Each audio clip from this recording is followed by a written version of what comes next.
The Hawkeyes QB1 spot may be locked down, but behind him, the battle is just heating up. We're breaking down the contenders for Iowa's next man up, under center.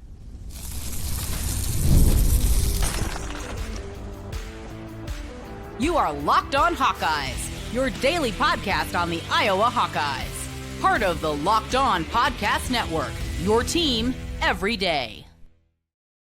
Hey, welcome in. I'm Trent Condon, and this is the Locked On Hawkeyes podcast. I've been covering the Hawkeyes for over 20 years on the radio here in the great state of Iowa. Currently, you can hear me on the Iowa Sports Radio Network each weekday from noon to 2, talking the world of sports. We have stations in Iowa City, Cedar Rapids, the Quad City, Sioux City, and our flagship 106.3 KXNO. Just search it out, or you can find it on the iHeartRadio app. Just search Miller and Condon, and it'll pop up there. Today's episode is brought to you by FanDuel. Right now, new customers can get $200 in bonus bets when your first $5 bet wins. Well, it is that season. Yes, recruiting season is here for football. We're going to talk about the 4 guys that are making their way to campus coming up this weekend for the Iowa football program, and what's going to be happening here in the month of June on that scene in Iowa, trying to build towards the future and how different it's certainly going to look going forward in that realm. We'll also be joined by John Bowenkamp. He's on the Hawkeye beat for the Associated Press. We'll talk a little bit with John about what he expects to see this football season, and we'll talk some basketball as well, including the decision by Ben McCollum to bring his son Peyton aboard. John Bowenkamp will join us coming up here in just a little bit. But we open up today's conversation with the look at the most important position in all of sport. It is the quarterback position. And as we've gone through this spring and going back to in the wintertime before the commitment and then with it, the commitment of Mark Gronowski, and how the belief for myself is Mark Gronowski has changed the equation for the Iowa football team in 2025. As the season concluded last year, a hugely disappointing one, ending in a frustrating loss against Missouri. What could have been the what-ifs that we played throughout the course of last year. With all that, you looked at this season, the guys that graduated, the guys that moved on, and you couple it with the schedule that Iowa faces this year, and I thought there was going to be a big step back, that we were going to be talking more coming into 2025 about Iowa football, not searching for being in contention for a Big Ten championship going into November, not in contention for a college football playoff berth, but can they get to bowl eligibility? I really believe that that was going to be the baseline we were going to be looking at in 2025. But Mark Gronowski was one of the many reasons that my opinion has changed on that. That expectations should be more than just getting back to a bowl game, and should be more than having another nice 8-4 type of season. The schedule's there to make a big jump up, and opportunities are going to be there, including a bunch of them in Kinnick Stadium. And we know how good Kinnick Stadium can be and what an advantage it is. So all that being said, with Mark Gronowski, this guy that, if healthy, would have been an NFL draft pick, a guy that is coveted at the next level, and a guy that was coveted by a lot of programs with a lot more money than Iowa, but stayed in the Midwest, local connections, Chicagoland kid, playing close to home, place he wanted to camp at, and wanted an opportunity coming out of high school, never got it, and now here we are. And he'll get that opportunity with the Hawkeyes. He's a leader that they need. It's not the false bravado that we saw before. It is real leadership qualities for Mark Gronowski, and now he gets his opportunity. But as we know, the backup quarterback can, well, at times be the most popular guy on campus, not the starter, but the backup. So who is that backup going to be? And as we go through the list and we look at the number of players that are in contention, and we start and just how different that this quarterback room looks than it was last spring and what it was a year ago, and where they are now, and the job that Tim Lester has done of rebuilding this thing and building it in a way where you're actually excited about a couple of different components. So let's go there. You got the contenders, Jackson Stratton. Of course, last year he was in there, thrust into the lineup because of the injuries, because of guys quitting on the team. Jackson Stratton was out there against UCLA, and we saw a couple of qualities from him. Bet in the system, knows things. Jackson Stratton, we'll start there. Conversation begins. Hank Brown, when the transfer portal opened, remember, before Mark Gronowski, it was Hank Brown. Now, we also thought that Brendan Sullivan was going to be a part of it at that time. But Hank Brown was brought in right away It was a contact that Tim Lester wanted right away. Hank Brown, guy with 3 years still of eligibility, started a couple of games at the SEC. Yeah, the first half against Arkansas did not go very well for him last year. Still, starting at a program like Auburn as a redshirt freshman, I think it shows you the talent that Hank Brown has. They also go out and, taking a step further, they bring in Jimmy Sullivan. Now, it's a rarity that you see a freshman out there running around making plays, right? To expect that that's going to happen, that we're going to see that this year, I think is a little unrealistic. Jimmy Sullivan was a guy that was also committed to the previous regime. The good news is, because that's not good news, just on the surface, I mean, another domino to that one is what we saw with another one of the former quarterbacks, James Rezar, who tore his ACL after they moved him. Tim Lester saw him for like a month and no, he's not a quarterback, and moved him to wide receiver because he's fast. And then he tore his ACL, and he was still around the program looking for a home. He found a home at UNC. I'm not done. UNC Pembroke, a Division II program. That was the last of the quarterback recruits from the previous offensive coordinator. But Jimmy Sullivan was another one that is committed to the previous staff. Yet Tim Lester gave him the stamp of approval. I'm okay with it. And there's been some good buzz about Sullivan. So you have all that. And then finally, you have Jeremy Hecklinski. And he comes in from Wake Forest, where Warren Ruggiero, the new offensive staff piece that was brought in, was his coach and offensive coordinator. And they ran the mesh concept. So these are our contenders now for the backup quarterback spot. Jackson Stratton, Hank Brown, Jeremy Hecklinski, Jimmy Sullivan. And of that group, they all have things I think you like. Now, Sullivan, for argument's sake and for ease, let's just put him at the bottom. He's a true freshman. Him actually being the backup this year, I mean, he would have to wow in a way that you just don't anticipate a guy is going to wow.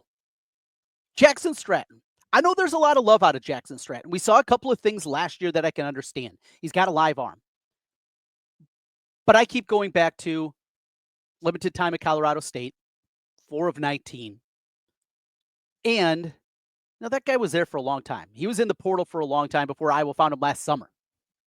And because of that, a nice competent backup. I just don't think he's a guy, if catastrophe hits, you want in that backup role. I look at the upside. And to me, it comes down to Hecklinski and Hank Brown. And for me, it's Hank Brown.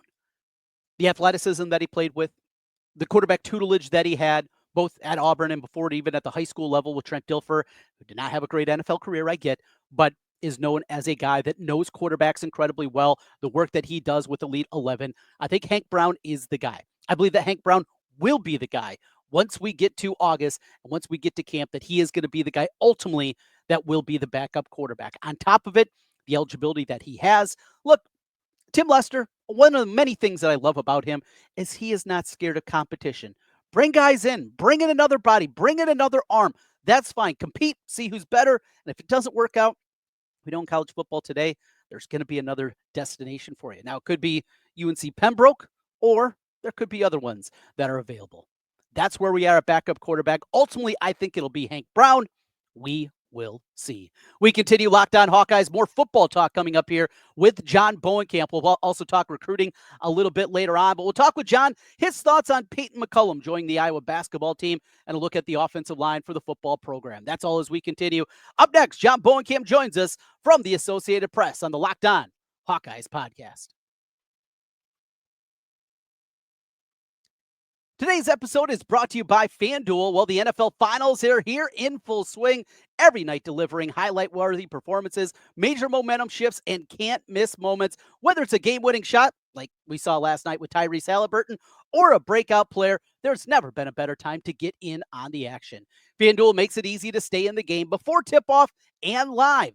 Player props, performance trends, and same-game parlays, fans have more ways than ever to play smart and win big. Speaking of last night, boy, watching that one, it was odd. And you just had that feeling. All of a sudden, you look up and it's a 6-point game. Is that a time to jump aboard live? That's what you can do on FanDuel, and it's a fun part about it. But not just betting on the game. Live prop bets mid-game based on how the action is unfolding. You can do it on FanDuel. Are you new to FanDuel? It's the perfect time to sign up. Head to FanDuel.com and place your first $5 bet. If it wins, you'll get $200 in bonus bets. That's right, $200 in bonus bets. Make every moment more with FanDuel, official sports betting partner of the NBA.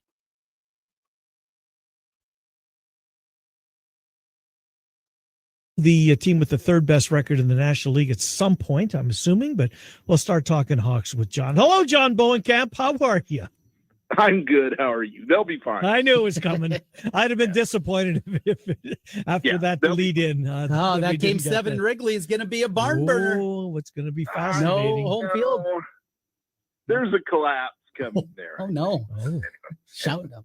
Where I want to start with you, John, is kind of not where I assumed that we would go here today, but it just dawned on me watching. I saw some highlights in WNBA on the Twitter, and maybe it's just because I click on Hawkeye and Cyclone athletes.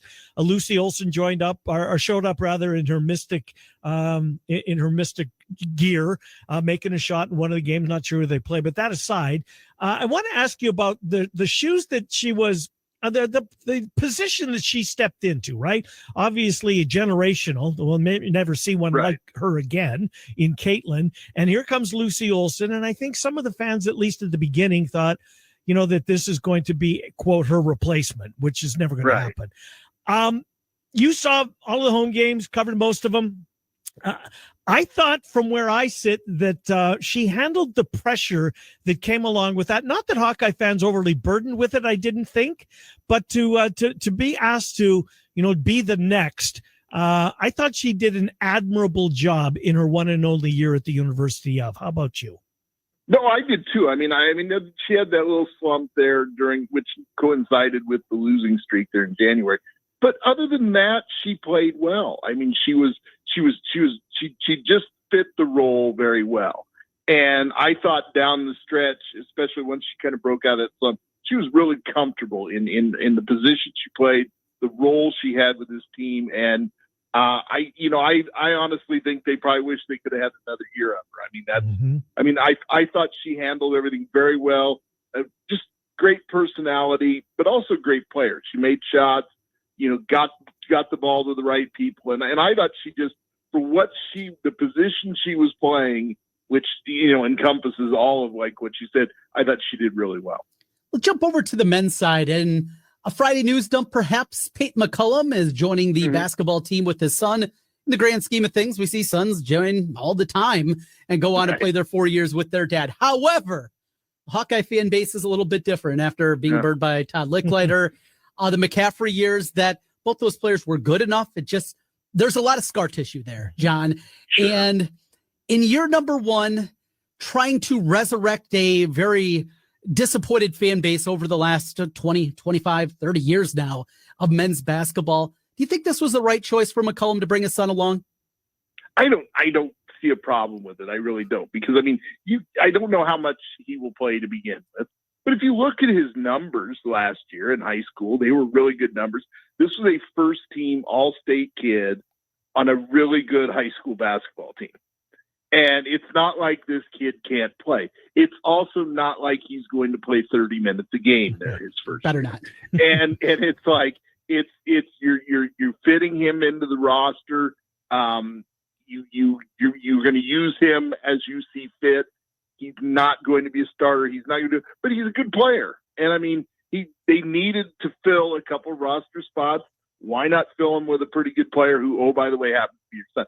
I didn't have a problem with it. I think the kid will fit into what they want him to do. I don't think it's going to be a big role for him, but I think it will be good for him to be there. Because like I said, I think he's a pretty good basketball player. Where I want to go with you is sticking with the men's program. Practice has started, which is great. I don't think you've been given access as of yet. The media hasn't been allowed in. Correct me if I'm wrong. I didn't think you had.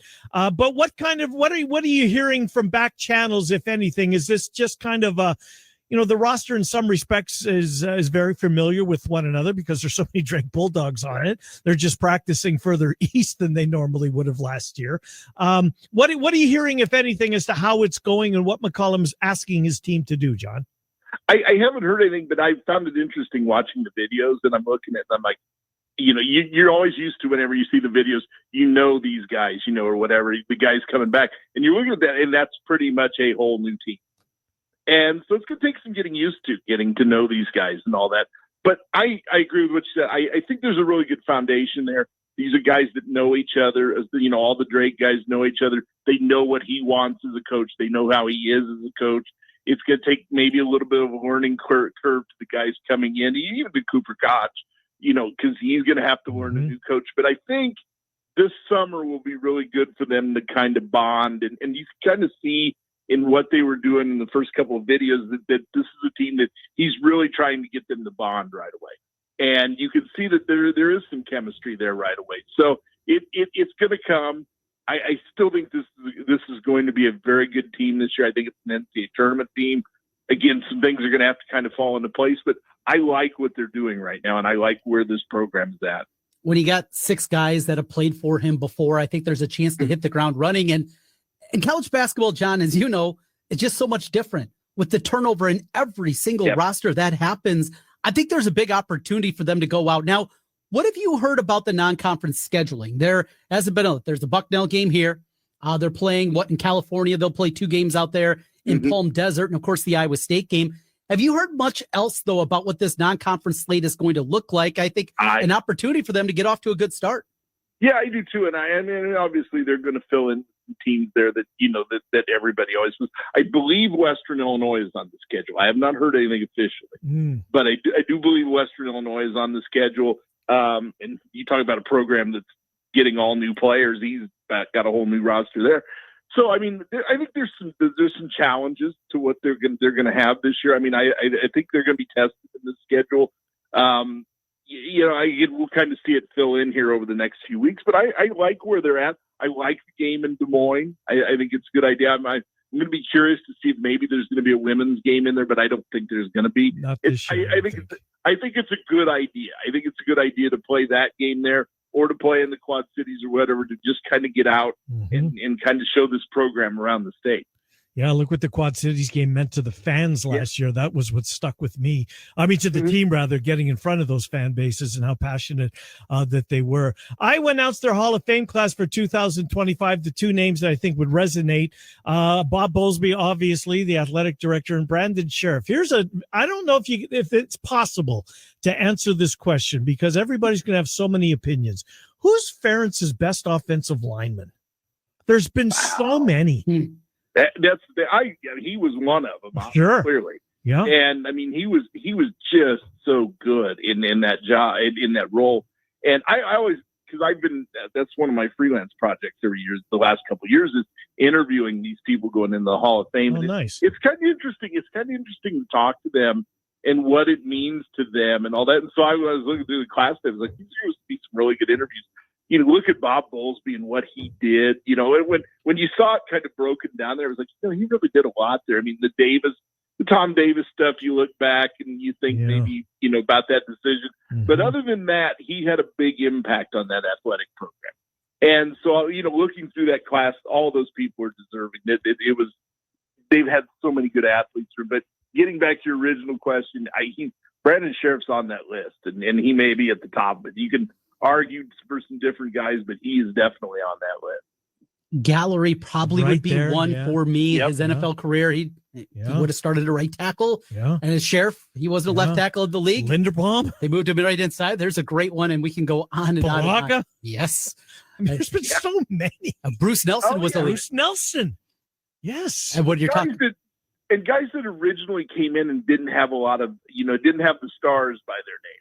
And came in and played really good football and grew as players, and then went on to the NFL and had big impacts. That's the thing that has always impressed me, is the guys that have taken that next step and have been really, really good. And Tristan Wirfs maybe will have the best NFL career. Yeah, best left tackle in the league. Out of all of them, and he's going to be the most well compensated. Yeah. And we're not talking about any poor guys out of this group either. No. That we're going through. And speaking of that, looking at this offensive line, Jennings Dunker, right at the end of spring practice, he's going through surgery. Well, you don't want that. Maybe the best right tackle in college football coming back this season. They go out into the transfer portal. They bring in a candidate maybe to help on the left side there. We talk about the new offense and what Tim Lester is implementing, and the quarterback play is going to be better. but it doesn't matter if your offensive line isn't very good. Where do you sit in the development of that offensive line and where they're going to be by the time August camp starts up? I mean, I think they'll be pretty good. What I would like to see, though, is to have that group established by game one. Don't kind of keep moving guys around as they kind of have here in some of these past years. Have that group established, but I do think it's a very good group. And I think then when you put them with the skill players around them, that's why I think this is going to be a much better offense this year. And I think now it's just kind of, I mean, you've got I'm going to say new offensive line coach. He's now been there a few years. Now they know what he wants. You're starting to see a lot more cohesiveness in that group. And I think that is going to be the big thing with this offense in my mind. Yeah. Did anybody say Marshall Yanda? There's another one. Hall of Famer. Right. I mean, there's just been so many. Who did he beat? What's the kid's name? Parker? Yeah, Rashawn Parker. Parker. That's what it was. Oh, what a blindside block. That play's not legal anymore. No. That draws a 15-yard flag. And maybe an ejection. And maybe. So many things do that.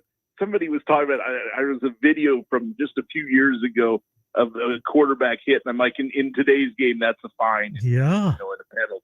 And at that time it was perfectly legal, so. John, you're a member of the media. Trent and I would be at Big Ten Media Days, but we're kind of different capacity. We're there to talk, etc. You're there to write stories. You could fly me with you. No, we'd love to. Okay, anyway. But you would be there to write as you've been to so many of those media days over the years. If in your capacity, wouldn't you want Gronowski to be there? Because I'm not sure He will be there this year.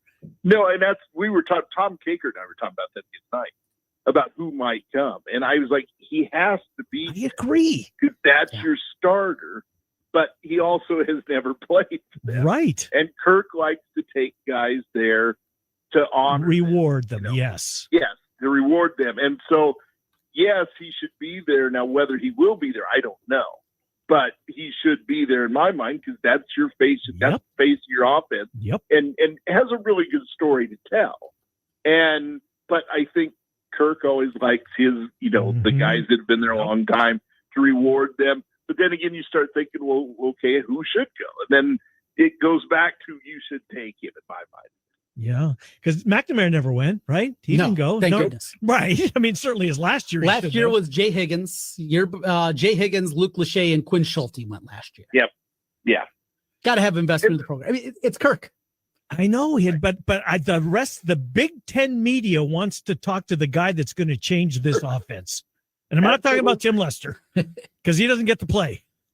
They want to talk to Gronowski. That's why I asked John, because he's the different media than you and I are, Trent. So that's why I put it that way. The interesting thing is Kirk's going to hate this being in Las Vegas, but that's because he always likes the Indianapolis. Yeah. Go over that morning, get it done, come home, and you're not going to be able to do that with this. And this thing's going to be a lot more glitzy than in the past, and it's going to be fascinating to see how that all goes. Well, maybe.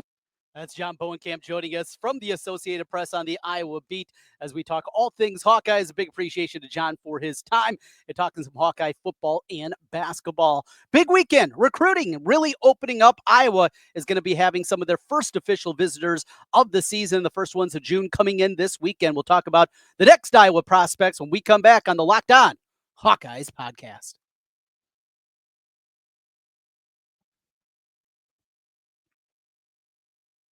Trent Condon back with you one final time on the Locked On Hawkeyes podcast. Thanks for being with us and making Locked On Hawkeyes your first listen every day. We're available wherever you find podcasts. You can also watch us on YouTube. Hit subscribe while you're there, or 5-star review if you're listening on the audio side. Helps us get in front of more Hawkeye fans. And a shout out to you everydayers. That's right, we're with you each and every day. And a big thank you to everybody that is with us every day. Let's wrap it up with some football talk on the recruiting front.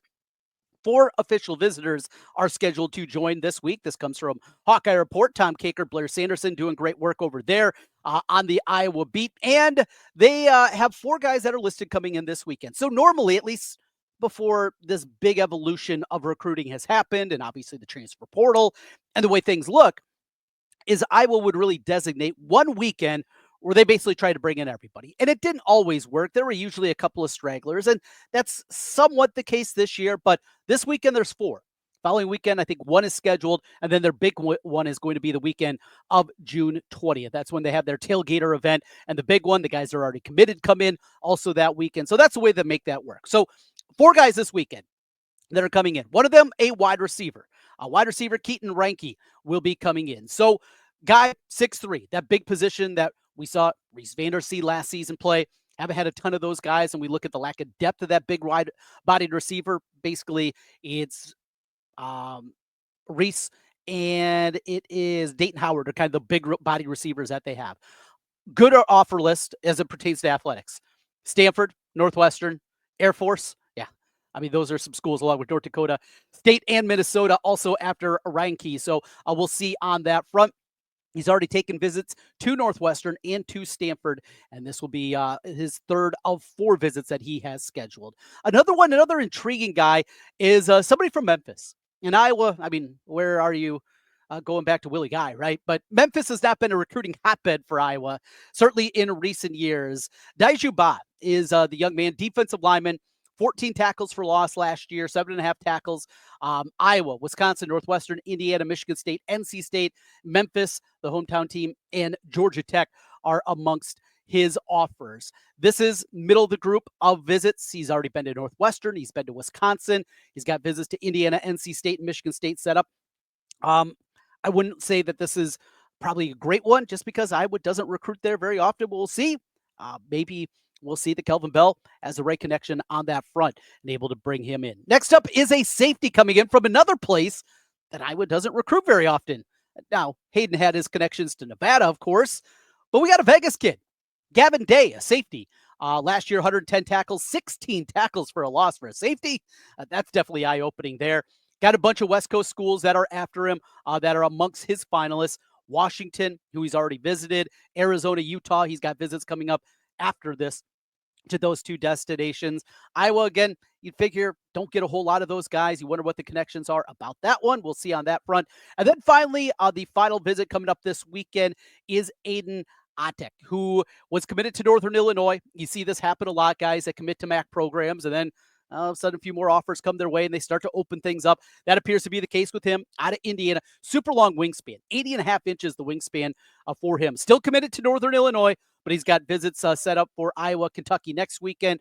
Took a visit to Minnesota last week. So those are the visitors coming up this week. And, big question about football recruiting and the way it looks. Iowa only brought in 15 guys a year ago. Is that going to be the new norm where it was 18 to 22 prospects seemingly every single year out of the high school ranks? If that number is going to dwindle down, because of the roster limits with the 105 roster limit and what that's going to look like the next couple of years, we don't know. But then you also throw into the fact, obviously, with the transfer portal and the ability to plug holes very quickly and kind of what that's going to mean. But that's what we have on tap coming up. And speaking of Hawkeye Report and Tom Kakert, he's going to be joining us on tomorrow's program. Thanks for being with us today and making Locked On Hawkeyes your first listen every day. We'll talk to you again tomorrow. Until then, go Hawks.